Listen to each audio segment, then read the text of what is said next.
होता क्या है और कैसे होता है। देखो, हमारी बॉडी में जितना भी सर्कुलेशन हो रहा है, यानी कि जो भी चीज़ें एक जगह से दूसरी जगह जा रही हैं, वो हार्ट पंप करता है ब्लड को, इस वजह से जा रही है। यानी कि ब्लड लेकर जाता है किसी भी चीज़ को एक जगह से दूसरी जगह। क्लियर? तो ये एक नदी की तरह है।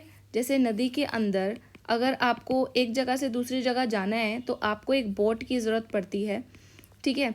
ऐसे ही एक नदी है जिसके अंदर बहुत सारा ब्लड है और उसके ऊपर सेल्स हैं जो कि बोट की तरह काम करते हैं, और सेल्स के ऊपर जो भी चीज़ें बेसिकली सेल्स ट्रेवल करवाती हैं चीज़ों को एक जगह से दूसरी जगह जाने के लिए। और अगर ट्रांसपोर्टेशन हम अपनी बॉडी के अंदर बात करें तो transportation RBC red blood cells करवाते हैं हमारी बॉडी के अंदर। रेड ब्लड सेल्स ही लेकर जाते हैं जिनको भी इनको लेकर जाना होता है एक जगह से दूसरी जगह। हमारी बॉडी के अंदर ट्रांसपोर्टेशन होना होता है न्यूट्रिएंट्स का, हार्मोन्स का, जिन भी चीज़ों का ट्रांसपोर्टेशन होना होता है वो ट्रांसपोर्टेशन ब्लड के थ्रू होता है, ठीक है। और मेनली ऑक्सीजन और कार्बन डाइऑक्साइड जो होती हैं हमारी बॉडी के अंदर और बाहर जाती हैं RBC के थ्रू। RBC रिस्पॉन्सिबल होती है उन्हें ट्रैवल करवाने के लिए।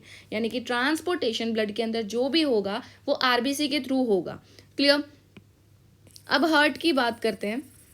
हार्ट कनेक्ट करता है बहुत सारी ट्यूब्स के साथ। क्लियर? हार्ट कनेक्ट करता है बहुत सारी ट्यूब्स के साथ। जनरली हमने क्या बात करनी है, मैं यहाँ से ब्लू कलर की कुछ बना रही हूँ, इधर ट्यूब, ठीक है, और इधर बना रही हूँ मैं रेड कलर की, ठीक है। बस ये याद रखना है कि अगर कोई बेकार खून है, ठीक है, बेकार खून इन द सेंस जो हमारे मतलब का नहीं है, उसे मैं डीऑक्सीजनेटेड नाम दे देती हूँ अभी के लिए। यानी कि देखो, ऑक्सीजन हमारे लिए कितनी इम्पॉर्टेंट है, क्योंकि हम पढ़ते आ रहे हैं चीज़, हमें पता भी है कि ऑक्सीजन हमारे सर्वाइवल के लिए बहुत ज़रूरी है। ऑक्सीजन मास्क लगाया जाता है अगर ऑक्सीजन ना मिल रही हो किसी बॉडी को। क्लियर? तो ऑक्सीजन सिलेंडर्स कैरी किए जाते हैं, एस्ट्रोनॉट्स कैरी करते हैं ऑक्सीजन सिलेंडर्स को अपने साथ। यानी कि ऑक्सीजन बहुत ज़रूरी है हमारे सर्वाइवल के लिए। क्लियर? तो ऑक्सीजन अगर नहीं होगा, किसी ब्लड वेसल के अंदर ऑक्सीजन नहीं है, तो उस ब्लड वेसल को हम क्या बोल देते हैं? डीऑक्सीजनेटेड ब्लड कैरी करके लेकर जा रही है। और ऐसी ब्लड वेसल जिनके अंदर ऑक्सीजन होगा उन्हें हम बोल देते हैं ऑक्सीजनेटेड। अब ये तो टर्म है ऑक्सीजनेटेड या डीऑक्सीजनेटेड, ठीक है, इसके बारे में हम बात कर लेते हैं। लेकिन अभी मैंने एक नाम लिया ब्लड वेसल। ब्लड वेसल मैंने नाम लिया। ब्लड वेसल क्या होती है?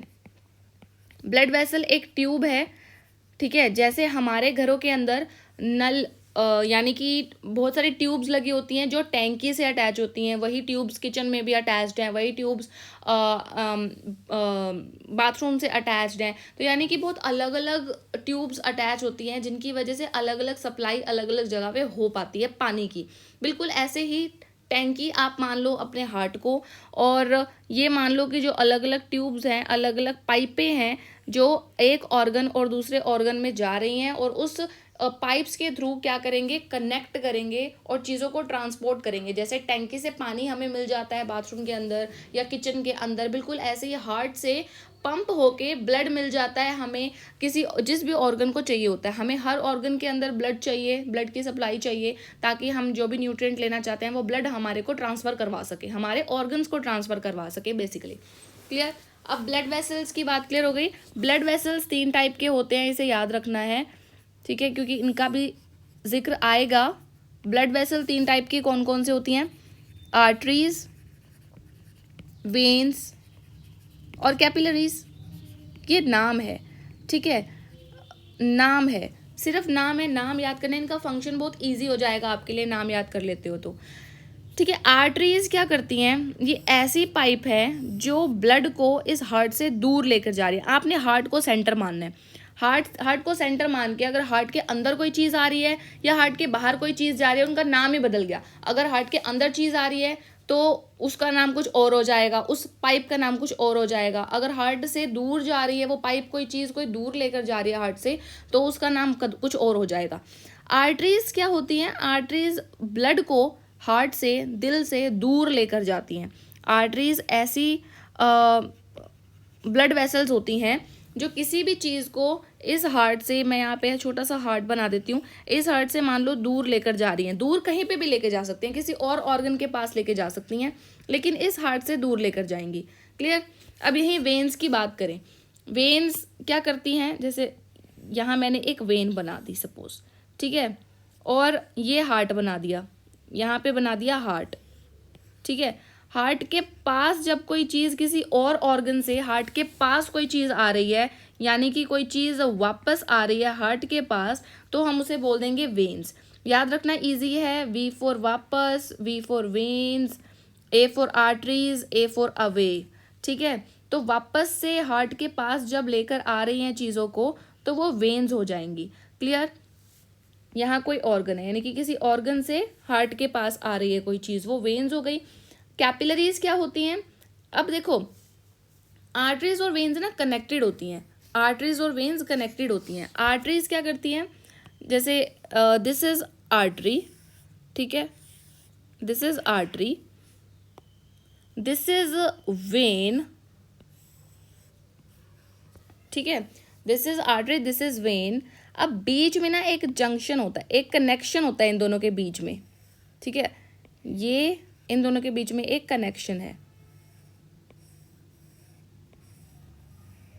इन्हें हम बोलते हैं कैपिलरीज। देखो बहुत पतली पतली ट्यूब्स हैं, थोड़ा अच्छे से बना देती हूँ और अच्छे से बना देती हूँ, ठीक है, ये कनेक्शन है इन दोनों के बीच का,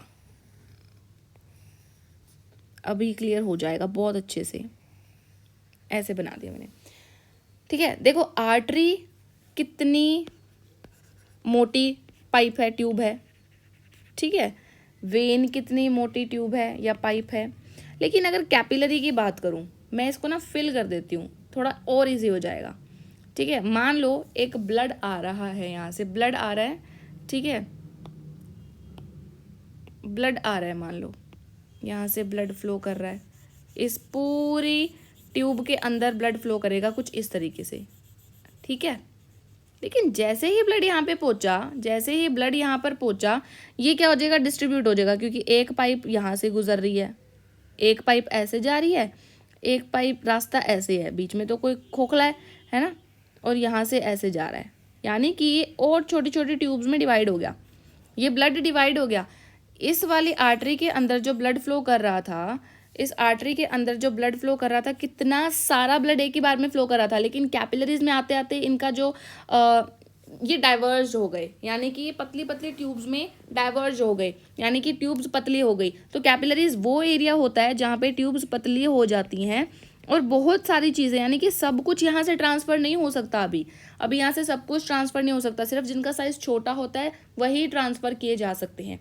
क्लियर? और वेन्स क्या होती हैं, फिर वेन्स आगे जाके, ये वेन्स है, अब इन वेन्स के थ्रू ब्लड फिर से ये एरिया मोटा हो गया, ये एरिया क्या हो गया, मोटा हो गया, और यहाँ से ब्लड बहुत इजीली ट्रांसफ़र हो सकता है।